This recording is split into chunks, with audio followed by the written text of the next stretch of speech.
भेड़िया और बकरी की बहस। जंगल की सीमा पर एक पहाड़ी इलाका था जहां एक निर्मल झरना बहता था। उसकी कलकल करती धारा और हरियाली से घिरे किनारे पर जानवर अक्सर आते, पानी पीते और अपनी थकान मिटाते। वह जगह जंगल के सभी जीवों के लिए बेहद प्रिय थी।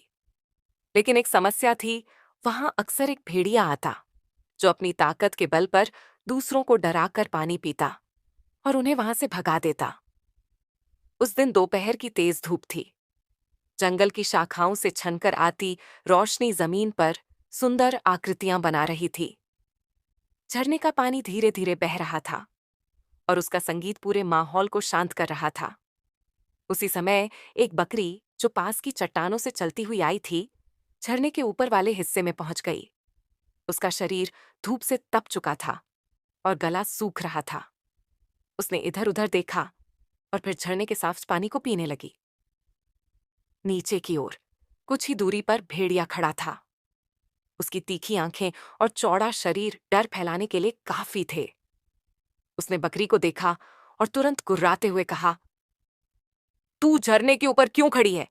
तू जो पानी पी रही है वो गंदा हो रहा है और मेरे हिस्से में पहुंच रहा है। बकरी चौंकी लेकिन घबराई नहीं। उसने ऊपर से नीचे झांकते हुए कहा, मैं ऊपर खड़ी हूं और तुम नीचे। पानी तो हमेशा ऊपर से नीचे की तरफ बहता है, नीचे से ऊपर नहीं। मैं तुम्हारा पानी कैसे गंदा कर सकती हूं? भेड़िया को जवाब की उम्मीद नहीं थी। उसने थोड़ा और गुस्सा दिखाया। पिछले साल भी तूने मुझे गालियां दी थीं। मैं नहीं भूला हूं। बकरी ने शांत स्वर में कहा। पिछले साल? मैं तो उस समय बहुत छोटी थी, शायद बोलना भी नहीं आता था। और फिर मैं तुम्हें गालियां क्यों दूंगी? भेड़िया को महसूस होने लगा कि उसकी बनाई गई कहानियां काम नहीं कर रही हैं। लेकिन वह हार मानने वालों में से नहीं था। उसने चाल बदलते हुए कहा, अगर तू नहीं तो तेरे जैसे किसी और ने जरूर किया होगा।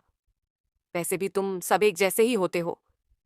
बकरी ने हल्के स्वर में हंसते हुए कहा, क्या तुम्हें नहीं लगता कि दूसरों की गलती की सजा किसी और को देना ठीक नहीं?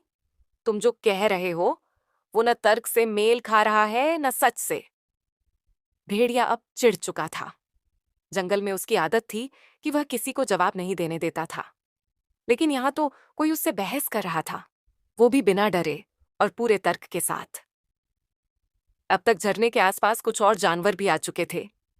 वे थोड़ी दूरी पर थे, लेकिन बहस की आवाज सुनकर रुके हुए थे। एक गिलहरी पेड़ की शाखा से लटक रही थी। एक खरगोश झाड़ियों के पीछे से देख रहा था। सबको आश्चर्य हो रहा था कि कोई भेड़िए से इतनी हिम्मत से बात कर सकता है। भेड़िया, जिसे अपनी ताकत पर बड़ा घमंड था, अब अपनी झुंझलाहट छिपा नहीं पा रहा था। उसने तेज स्वर में कहा, ताकत से सब चलता है। अगर मैं चाहता तो अभी के अभी तुम्हें खत्म कर सकता हूं। बकरी ने सिर उठाया और उसकी आंखों में देखा। वह डरी नहीं, बल्कि बहुत ही संतुलन से बोली, ताकत के साथ जिम्मेदारी भी होनी चाहिए। अगर तुम किसी को सिर्फ इसलिए नुकसान पहुंचाते हो क्योंकि तुम ताकतवर हो, तो तुम जंगल की व्यवस्था को नहीं, सिर्फ डर को बढ़ा रहे हो। यह सुनकर पेड़ों पर बैठा उल्लू भी बोला, बकरी ठीक कह रही है। जंगल में ताकतवर वही है जो सही फैसला ले सके, न कि सिर्फ डर फैलाए। भेड़िया ने गुस्से में अपनी नजरें घुमा दी, लेकिन अब उसकी दहाड़ का असर नहीं हो रहा था। बाकी जानवर धीरे धीरे पास आने लगे। लोमड़ी, हिरन, बंदर और कई और जानवर भी पास आ गए। सबने बकरी की तरफ देखा और फिर भेड़िए की ओर। एक बंदर बोला, अगर आज हम सब चुप रहे तो कल हर किसी के साथ यही होगा। आज बकरी की जगह हम में से कोई और हो सकता था।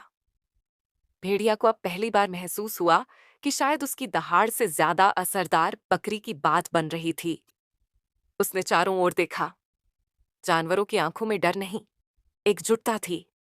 बकरी ने फिर कहा, अगर तुम बहस करना चाहते हो तो तर्क के साथ करो, लेकिन अगर तुम्हारा उद्देश्य सिर्फ दबाना है तो समझ लो कि अब ये जंगल चुप नहीं रहेगा। एक लम्हे के लिए सन्नाटा छा गया। फिर सब जानवरों ने मिलकर आवाज लगाई, सच की बात, बकरी की बात। भेड़िया का चेहरा फीका पड़ गया। वो कुछ बोलना चाहता था, लेकिन शब्द नहीं मिल रहे थे। उसने धीरे धीरे झरने की ओर देखा, फिर पलटा और चुपचाप वहां से चल पड़ा। बकरी वहीं खड़ी रही, शांत और अडिग। बाकी जानवर उसके पास आए, उसे घेरा और उसकी हिम्मत की सराहना की। अब झरने के किनारे की वो जगह सिर्फ डर की जगह नहीं थी, वह न्याय और समझदारी की मिसाल बन चुकी थी। दिन बीतते गए, जंगल में अब डर का माहौल पहले जैसा नहीं रहा। जानवर एक दूसरे से खुलकर बोलने लगे थे, और अगर किसी को कोई समस्या होती तो सब मिलकर उसका हल निकालते। बकरी अब झरने पर अकेली नहीं जाती थी। वहां अक्सर कई जानवर मिलते, बातचीत करते, हंसते और पानी पीते। एक दिन जंगल की सभा बुलाई गई। वहां सब जानवर इकट्ठा हुए। पेड़ों पर चिड़ियां, जमीन पर हिरन और लोमड़ियां, शाखाओं में बंदर, सबने बकरी की हिम्मत को सलाम किया। सभा में एक बूढ़ा कछुआ बोला, हमने हमेशा सोचा था कि ताकत सबसे बड़ी चीज है, लेकिन आज हम जान गए हैं कि सच्चाई, तर्क और हिम्मत उससे भी ज्यादा महत्वपूर्ण है। बकरी को जंगल की सद्भावना दूत की उपाधि दी गई। उसका सम्मान सिर्फ इसलिए नहीं हुआ कि उसने बहस की, बल्कि इसलिए हुआ कि उसने डर के खिलाफ आवाज उठाई। फिर भेड़िया भी सभा में आया। वह शांत था, उसका व्यवहार पहले जैसा नहीं था। उसने सभा में खड़े होकर कहा, मैंने बहुत कुछ सीखा है। मैं ताकत के नशे में था, लेकिन आज मैं ये मानता हूं कि मैंने गलत किया। अगर आप सब मुझे एक मौका देंगे तो मैं भी बदलना चाहता हूं। सभा में कुछ क्षण के लिए सन्नाटा रहा। फिर बकरी ने कहा, अगर तुम दिल से बदलना चाहते हो तो जंगल तुम्हें जरूर मौका देगा, लेकिन याद रखना, अब ये जंगल पहले जैसा नहीं है। अब यहां समझदारी और एकता की ताकत है। भेड़िए ने सिर झुकाया।